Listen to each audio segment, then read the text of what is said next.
Support WrestleTalk! Give us a subscribe. Aleister Black's attacker has been revealed. I am Luke and this is El Fakador Laurie Blake, and welcome to the post-NXT WrestleRamble review of NXT, where, in the main event, Aleister Black's who ran over Aleister Black? Who attacked Aleister Black? It was finally revealed on this show, and as we all sort of thought it might be, turned out it was only Johnny freaking Wrestling. Johnny Wrestling. Johnny Trouble. Johnny Bloody Wrestling did it. Johnny bloomin' attacking the parking lot. It was him all along, son of a bitch. Right under our noses. All this time. So the main event segment was actually William Regal coming out to announce who is going to be Tommaso Ciampa's #1 contender for the NXT Championship at TakeOver War Games. And Ciampa comes out and he's hugging his belt. He had this really great line and stuff where he's like going to Regal. Regal's got the Regal look on his face. And Ciampa walks up and he goes, "You want to wipe that smug look off your face?" And I was like, he hasn't got a smug look. That's just the way Regal is. I like he says, "Don't stare at the champ's title." So great. Also, did his music have lyrics before? I feel like it didn't. I feel like the lyrics were new. I think they were new as well, because this was a new set of tapings, so it is very likely. And it would be a really interesting set of tapings as well, because so they taped this last week, right? And the Evolution pay-per-view is this Sunday, where the NXT Women's Championship is being decided. And so clearly they can't have taped anything involving the NXT Women's Championship, because that will reveal the result of what's going to happen at Evolution. So is there going to be no mention of the NXT Women's Championship until Evolution happens? Is it going to be done all in video packages? I guess it's just going to be yet more video packages. Yeah, cool video packages. Well, in all fairness, NXT's video packages are cool, it's fine. The video package on this show to hype Evolution was the best thing they've done for Evolution this entire time. It was awesome. Not even the matches they've actually booked for Evolution have been as good as this video package. All the stuff with Shayna Baszler and this video package, but we'll talk about that later. So anyway, Ciampa comes out and he's sort of like, and then Velveteen Dream comes out, and Ciampa has this amazing moment where he sort of points at Velveteen Dream, then turns to Regal and goes, "It's not him, is it?" It's really great. I like him saying, and Dream comes out and he says, "Hold the phones, stop the presses, I've got a headline, or should that be headliner? Yes. For you, Regal." Yeah. He says that War Games needs an experience, but this brings out the big old man mountain himself, Lars Sullivan, with his terrible pants.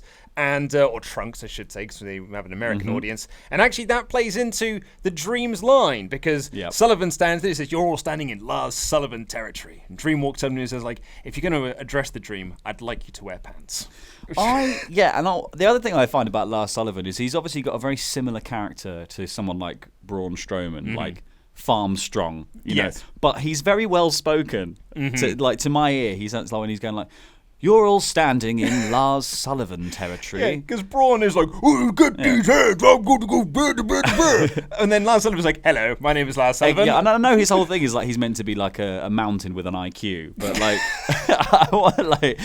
I want him to speak a bit more like, he doesn't sound threatening when he's like, "I'm going to be jolly well rough you up. You are in Lars Sullivan territory. You are ready to get out. Have you got a flag? Get out. I've got a flag. Have you not seen the name on the back of my trunks? It says Lars. That's my name. Is this your postcode? Because I don't think it is." But he has this really cool moment because Dream says the pants line to him and he grabs him by the throat, starts kind of choking him out. But then Nikki Cross, that is, appears out of nowhere, and she's been like peppered throughout this whole show of being like, he's coming. And it was Percy Watson coming to go like, "Who's she talking about?" Well, clearly Aleister Black, you idiot. Yeah, that's what we're telling the entire show. Well, Nigel McGuinness, every single time when he was like, Percy's like, "Who is she talking about? Who's coming?" And Nigel McGuinness went, "Obviously Aleister Black. Obviously." Obviously. Are you not paying attention? Yeah. This is what we're hyping up. Just say, like... And she comes out and she was like, he's here. And then it's really weird. Like, and then sort of like Black he's backstage and he's just killing these security guard dudes that Regal set up there at the start of the show. And this one poor geek just like opens up the door and he gets a black mass right in the face. It was like, "Hey, what's going on?" Oh my God! I thought this was really well cut, actually. Like, they don't always do like these fast cut segments between backstage and the front. Like they would often do like cut to the back for a long period of time and then cut back to the ring, whereas this was all like literally like they cut to the back, he's kneeing a guy in the face, they cut back to the ring and Velveteen Dream's still getting choked out, they cut back, he's black masked this guy, they cut back, Velveteen Dream falls down in the ring and rolls out, they cut back, He's storming through the backstage area, knocks over a cameraman. They cut back to the ring. He slid into the ring already. And a really nice touch with that cameraman as well. Like it goes to green ever so slightly, like of the feed getting cut off of that camera, as if it was like a live edit. I thought it was a really, really nice touch. And there was another moment I wanted to point out from Ciampa. When Lars Sullivan comes out, all of a sudden he starts hugging his title ever more slightly tighter, being like, I don't mind if it's streamed, but I'd rather it's not, Lars. Yeah, he's very big. And then like Black just gets into the ring and he grabs Regal by the lapels and he's just like, where is he? Where is he? Well, he lays out Lars Sullivan first. Oh, that's right, yeah, the black mass right to the face. Right to that the chin that he's already smashed up one time. So he grabs Regal by the lapels and he's like, where is he? And Regal's like, I don't know what you're bloody talking about. I don't know who it is. Please let go of me. And it turns out, because all of a sudden he turns around, super kick from Johnny Gargano, and he just grabs the microphone and says, I'm here. Yeah, Gargano is revealed to be the attacker. Gargano, who's also going through an emo phase from the looks of his clothing. Well, they went for the mise en scène. There, they were like, he's going to wear all black because he's evil now. Maybe he's really into that band that are providing the theme song for NXT, which is a song that feels like it's about 15 years too late. World's most intense band. They've managed to dug up someone who looks like Marilyn Manson, but isn't quite as good, or cool, or relevant. This is where everyone's going to say that is my favourite band, whatever they were called. Yeah, that band that Ghost Machine. Was that what they were called? I don't know. I'm just making it. I'm just saying. It genuinely sounds like what they could be. I'm just going to be emo sounding names. Just go into band name generator. Haunted Condo. So it's Johnny Gargano. So one would assume then we're leading to Black versus Gargano at TakeOver War Games, looking to kind of fill up this card for it, because the majority of the titles are going to be locked up inside the War Games match itself. Oh yeah. So this is all I think it's a really exciting development. And Tommaso Ciampa had this amazing tweet. I'm just going to find it for you here because someone did send it across to us, hoping that we were going to mention it. So I'm just quickly googling things live on air. I like the fact that I've just looked over your shoulder and the last thing you were googling was the lyrics to Kesha's "Woman." It's because I'm getting a song for my wife. No, actually, I think it's a tremendous song anyway. But we're going on a road trip this weekend, and I was looking to get some songs for my wife, and that is one of the songs she's picked. But it is a tremendous song regardless. Anyway, here is the tweet from Tommaso Ciampa, where he posted up the NXT Twitter post about Johnny Gargano attacking Black, and he's just said, sometimes you just need to DIY. With a tear in my eye, Big Daddy Ciampa is proud. He is the best Twitter user. He's like David Starr. He's very good at Twitter. And we've been talking about whether they could do a heel version of DIY, like a heel run DIY. And I'm super into that idea. I really like it. I don't want them to do it in NXT. I want them to because Ciampa is now the champion. Mm-hmm. So maybe, and I don't think Johnny will ever be NXT champion, especially if he's now gone heel. But what a better way to reintroduce them to the main roster when you eventually move them up? Have heel DIY debut after Ciampa eventually loses. I imagine Johnny will start being in his corner. Maybe that'd be a cool way to do it. Johnny starts being in his corner. They lose to some babyface down the line, the title, and then they move up to the main roster as a heel tag team. Yeah, I'm really... And get lost in the shuffle. Yay! I'm really looking forward to that, that first interaction that these two have, now that Gargano is also heel. I'm really intrigued by that interaction.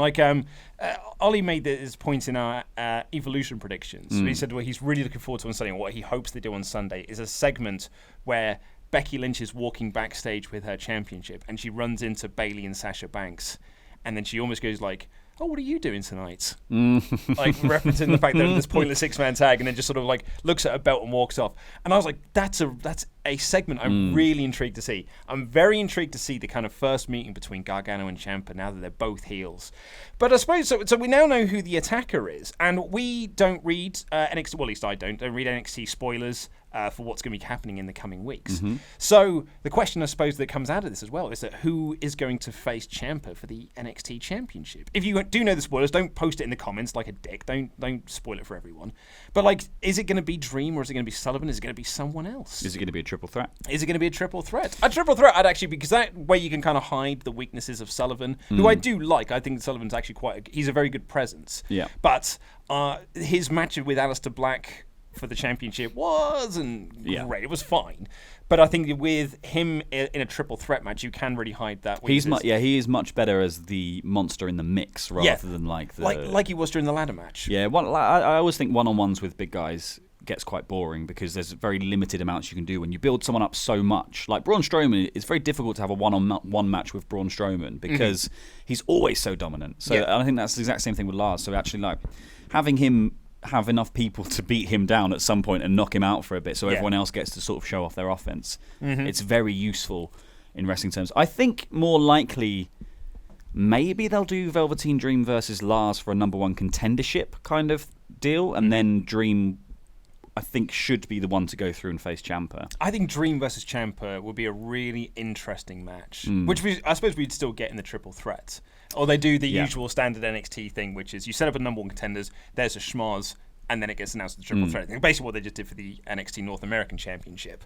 So plenty of interesting stuff coming out of this NXT, and we're going to review the whole show coming up. But first, we've got to do some Patreon shout-outs.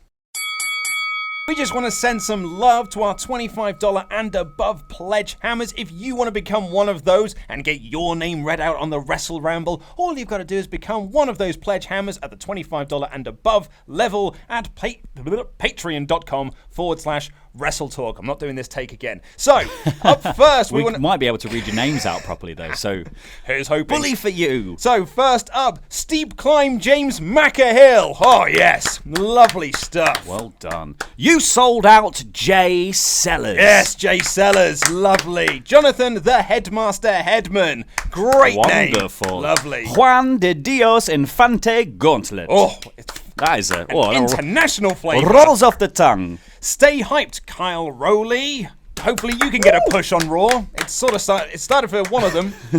Britain's next top model, Phil Stopford. Yes, Phil. All right, Phil. Looking forward to meeting you at the London show when we the Prince Charles Cinema next month. Stem Cell Robert Stemmen. Yes. Ooh. It's good research. I trust you as Sam Farah as I can throw you. It's my favourite name I've come up with. Sean, far from bland, Blandford. Woo! Yes, Sean, yes. What does that say? Shimmy Gangot, Zachary Robert Crowley Barra. Shimmy Gangot. Shimmy Gangot. Shimmy Gangot, go, watch your Shimmy Gangot, Shimmy Gangot. That's what I think of. Either that or the Shinigami from Death Note. But yes, Shinigami. So the show opened with Regal outside with those security guards, and he's like, Aleister Black is going to be here tonight, but I want to make sure that I find him before anyone else does, so you stop him from coming in, and then you come find me. It was very, very cool, and there was some really good stuff with Regal on this show. Yeah, I feel like he did say to them, though, all I want you to do is bring him to my office. And for some reason, later on, Black turns up and just kicks the hell out of these guys. It's like, just bring him to the office. I'd be like, of course you're allowed here. Like, yeah welcome. Just come on in. Just come to the office. It's not like... We didn't see the attack. Maybe they were like, hey, man, I'm not looking for a fight. Yeah, maybe I'm just doing my job. Yeah. Maybe they got tasers out and he was like, whoa. Or in all fairness, they just said, like, we're going to take you to William Regal's office. And then someone said, actually, he's in the ring at the moment. So Black was like, well, I know where that is. I'll just go there myself. I'll go to the ring, don't worry. Black mass my way through. So Mauro Ranallo is on assignment, which is WWE terminology for not available to be booked tonight. And Vic Joseph is going to be doing commentary for us. I like Vic Joseph. I do. I'm a fan of Vic Joseph's work on the very small amount of 205 Live I've actually watched. I quite like Vic Joseph. I like him with Nigel McGuinness. And Vic did one of the NXT takeovers this year. I can't remember which one it was now. He fits that role very well. Yes. Like, he's not as bombastic as Ranallo, but he fits the sort of the Michael Cole middleman role. I think that he is a good balance between like the excessive nature of Mauro Ranallo with his pop culture references and his Mamma Mia's and Tope Suicidas. Tope! And the boringness of Todd Phillips, who is, he may as well not be there. Like, he's so boring. Todd, that's the thing, but what you don't know about Todd has seen it all before, man. Like, Todd, he's a visionary. He's imagined what's happening on SmackDown before it ever happens. So in his mind's eye, he's watching it and going, yes, I knew this would happen. I knew you would come. The Undisputed Era open up the show, all 4 of them together, and it feels so good. Kyle O'Reilly does this amazing sort of big kick in the air while he's playing his air guitar on the championship, which really made me laugh. And we said this last week. It's so awesome seeing all 4 of them here, and now that Bobby Fish is cleared to wrestle, like it does feel like it's Undisputed Era 3.0. Yes. Like this is the new iteration of this group, and I'm so excited to see where they go from. Well, it's here. amazing as well because actually looking back at the last year since the title was won, and Bobby Fish had to obviously go and have surgery, etc., for his injuries.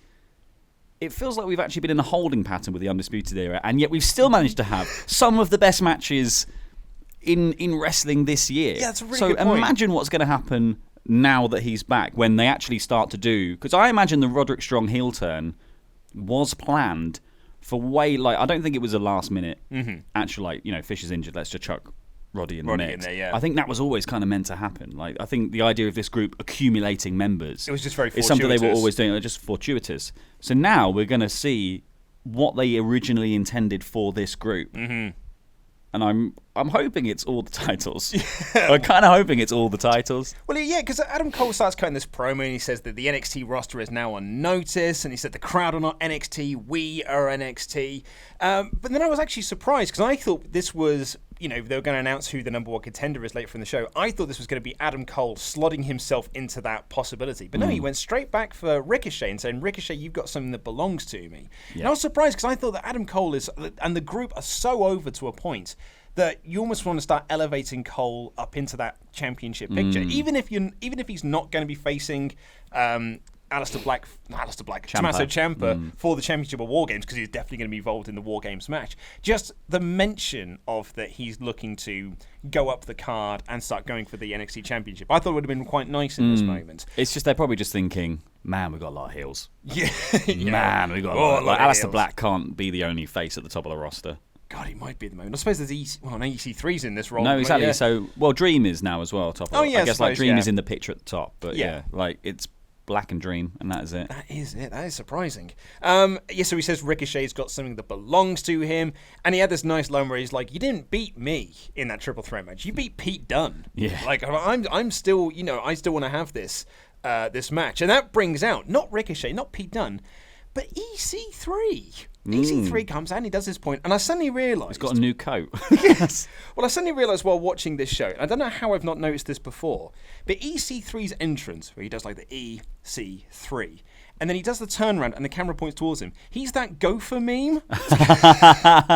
Dun, dun, dun. If someone wants to make that, I'll make it. Yeah. I'll do it. He is that gopher meme. Anyway, so EC3 says that Cole doesn't deserve a title shot, and he says that EC3, they may be 100% now they're a 4-man unit, but he is in the top 1%. And I like this as well, because this is something that the main roster don't do.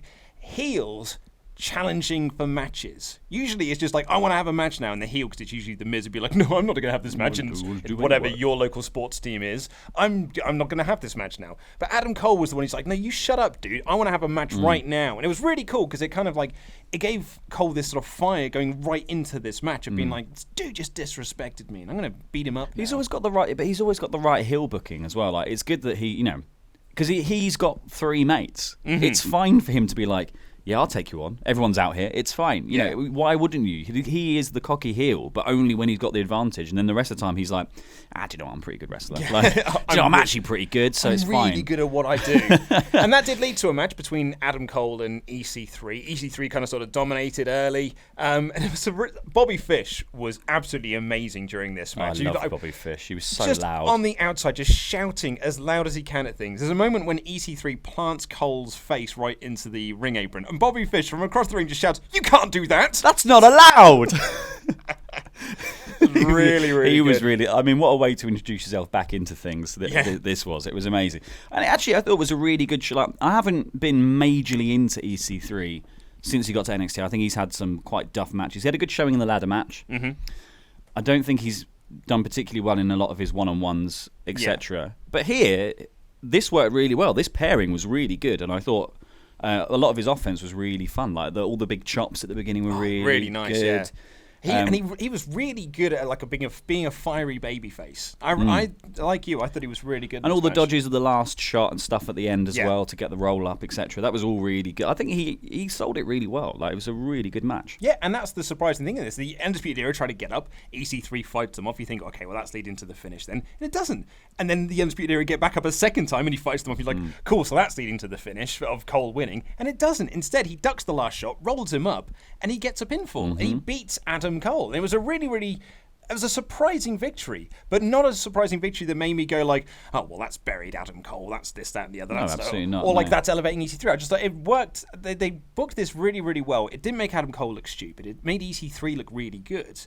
And it's going to be interesting to see where you go with EC3 from here. Because he is now in a role, in a division that is very stacked. Because you've got Cole, you've got Dunn. Whether Dunn's going to go like back off into the NXT UK stuff, like once the takeover stuff is done, like the War Game side, if he's just going to slot back over to NXT UK. You hope he has to, I think. Well, he's got the belt, He's got the belt, yeah. But you've got like Cole, Ricochet, Keith Lee, Donovan Dijak, and they announced this week that Matt Riddle is going to be debuting next week. So you've got like this is one of the best in the world. So you've got a really stacked roster.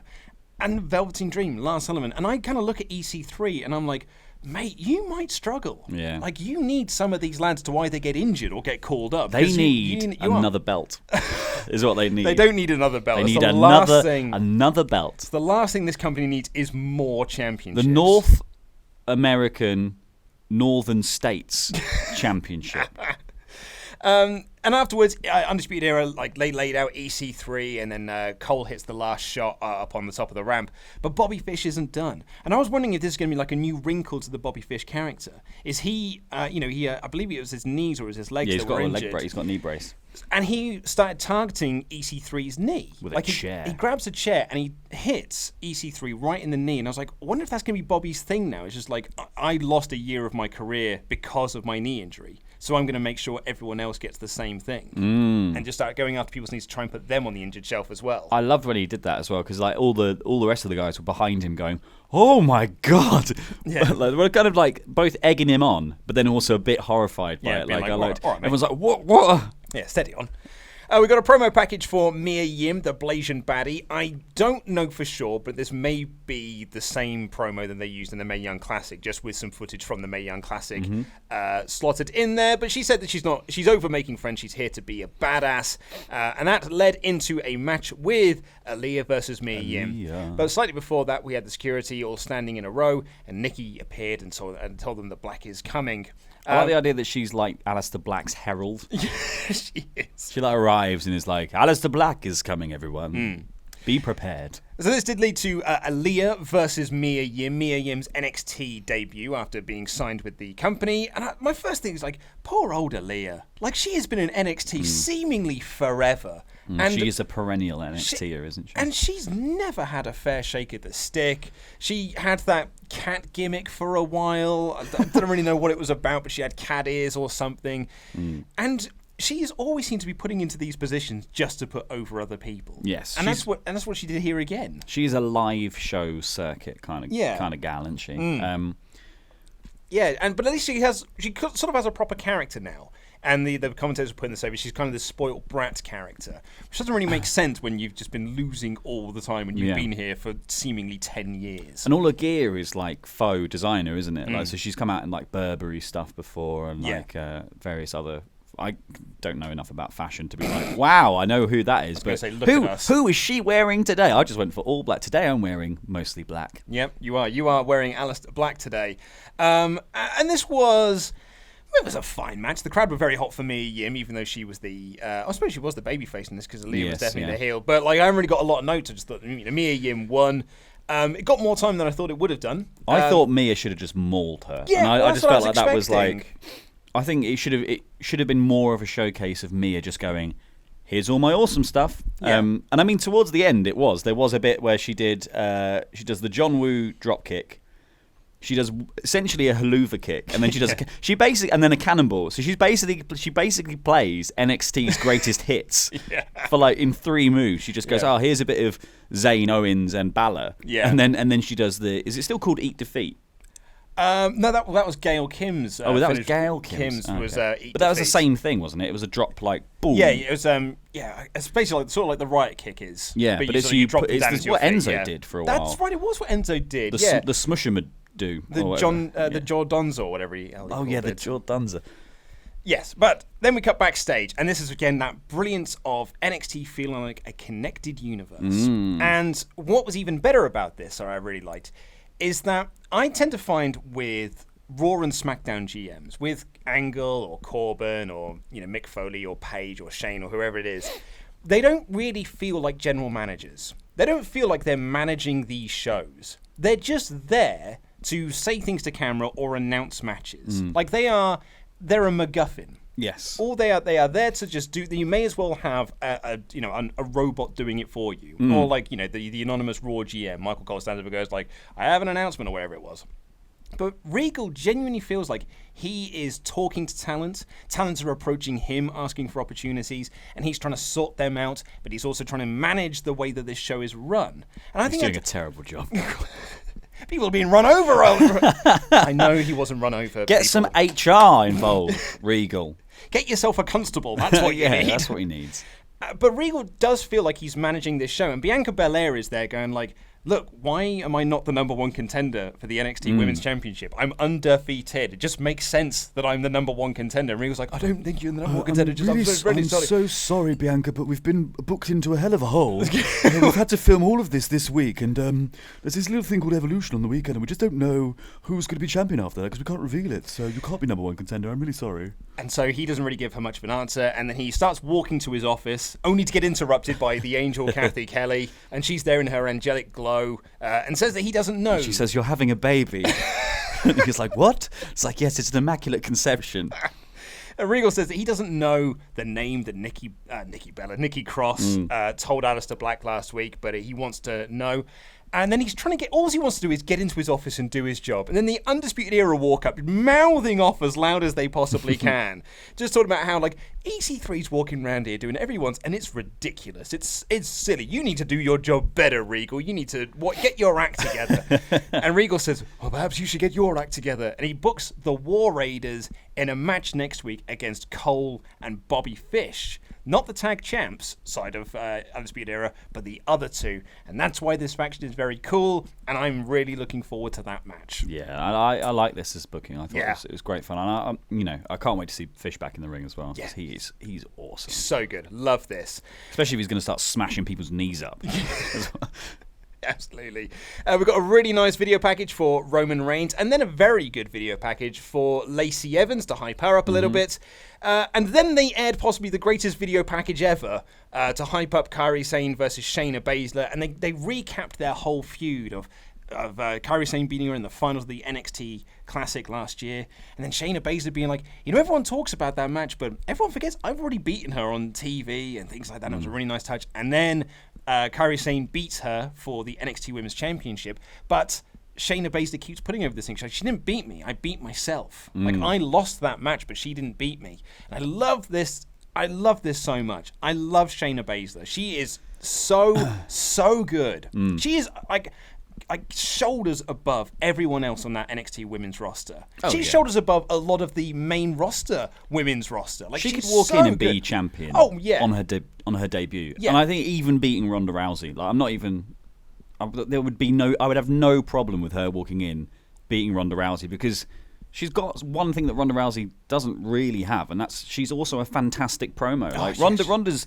when she gets in the groove is pretty good, but a lot of times she sounds actually quite weak when she cuts these, like, I'm being a badass promo. She's a bit like, she almost comes across too emotional a lot of the time. Yeah. And then she sort of steps into, like, I'm being the baddest woman mode, and she does the mean face, and then she's suddenly, like, into it. Shayna is always on point. She's always like, I am this character. This is me. Yeah. And I think that's just what makes her, like, just the most amazing. I think she's just incredible. Like, she's so good. You are right. She does walk around going, "This is me," and she would never do that. She never would. She would have smashed her arms. She would have broken your finger so you couldn't play piano. I'll play you in, Baszler. No. I think what Baszler has over Ronda Rousey as well, in terms of if she does go up to the main roster, is that Ronda's biggest crutch is she's got such a nice smile. And Yes. that's Vince's thing. Vince told her, you've got such a nice smile. When you smile, the world smiles with you. And that's why she always has to smile when she comes down to the ring, because Vince has got this idea in his head that she is the smiley person.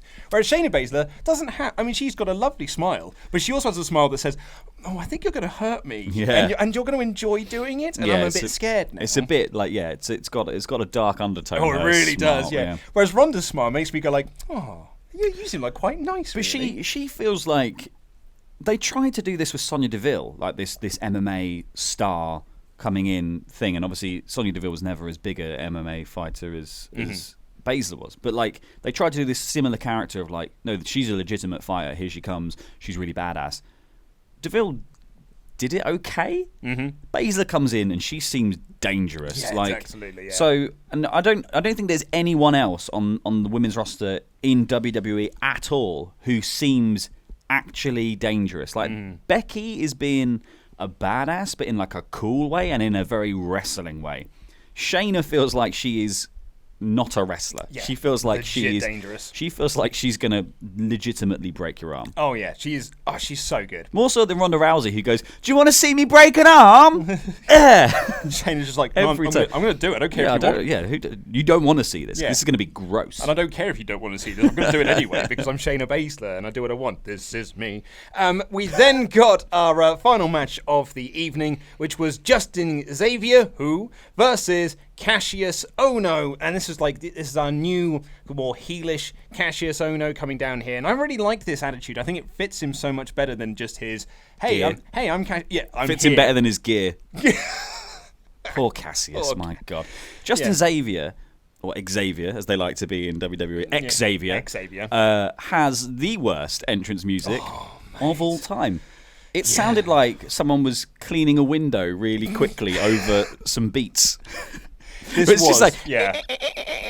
Like we have a stock music library that we have access to, Yeah. and there are times when I'm trying to find tracks for weekend videos or just videos in general, and sometimes I listen to them, I'm like, I can't believe someone took the time out of their day to write this. This is horrendous.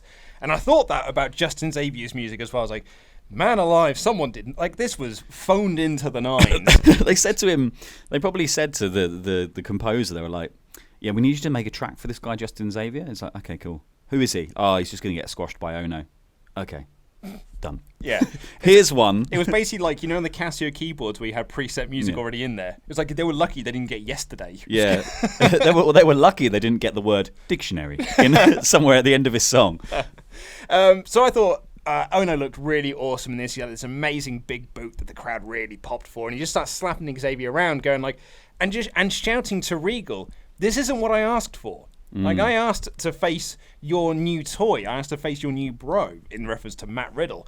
But he's got this little Justin dude instead. And he's like, "This is what I asked for." So he just starts booting him in the head as much as he can. While dressed as a bumblebee.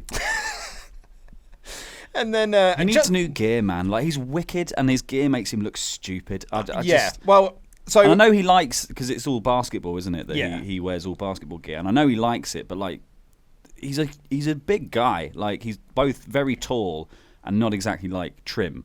And I just think you can do something flattering with that doesn't involve this looking like he looks like a toddler. tights would be his friend.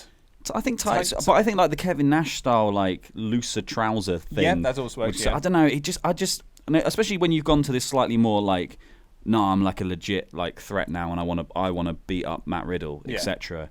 Like, let's have some new gear, because I've been saying, like, and I think it's what's held him back in general. Obviously, he's got a very actually quite a large backstage role, and so he's obviously used to put over talent. But like, I would love to see Kassius Ohno just be a bit more of a legit player in NXT, and I think part of that is the look. And I think that's only going to be exposed more when he's in the ring with Matt Riddle, because Matt Riddle is cut to the nines. He is chiseled from marble. Like, he is an absolute. That's why he doesn't wear shoes, because he can't hide those perfect feet.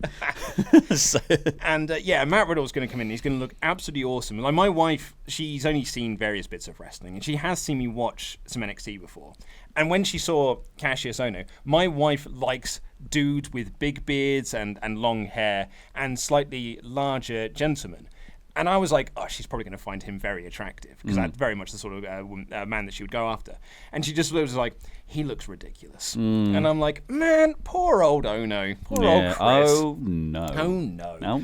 But on a more lighter note in terms of Ohno, he has got the best senton in WWE. His running sentons are absolutely stunning. And so much so that poor old Justin was bleeding from the mouth. He took these things right on his chest and on his face. And he hits the rolling elbow and gets the win. That's a rolling elbow, not a roaring elbow.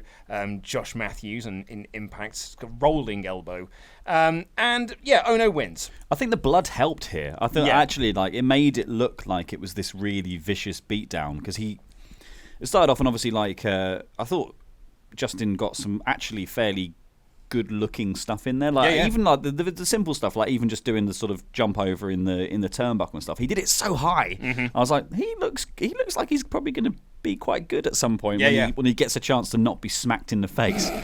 But then as soon as the blood happened and then it turned into this more vicious Kassius Ohno beatdown, it all culminated quite nicely. And I think if this is the setup for a Matt Riddle match, what better way to do it than have Ohno seem like a bit of a legitimate threat here? God, I cannot wait for Matt Riddle. Matt Riddle debuts in NXT next week. If you've never seen a Matt Riddle match before, man alive, you are in for a treat because he is an absolute star. He is like the Shayna Baszler of the men's division. Like, he's just next level good. I cannot wait to see Matt Riddle next week.